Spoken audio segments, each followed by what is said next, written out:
See, are there, if, let's say, since we're talking about our area, people are going to St. Mary's and there are doctors and nurses telling African American women something different than they're telling white mothers in terms of breastfeeding?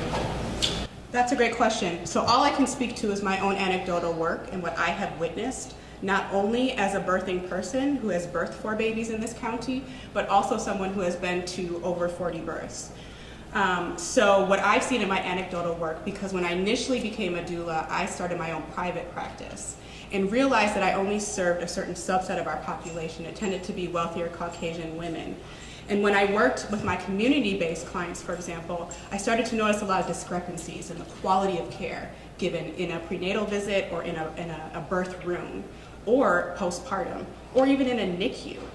So for example, when a breastfeeding mother, an African-American young woman, her baby is admitted to the NICU, and the first thing that provider tells her is that we supplement all our jaundice babies with formula. That's not evidence-based. But I only see that happen with the women of color I work with or the women who may be on Badger care. And then it's a fight to give our babies what we want to give them.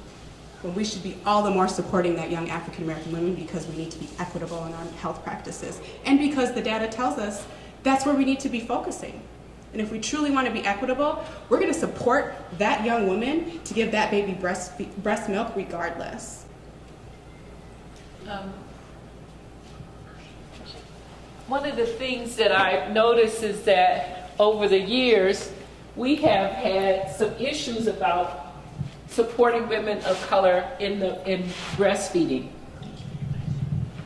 And it's not just in the hospital, it's also outside the hospital.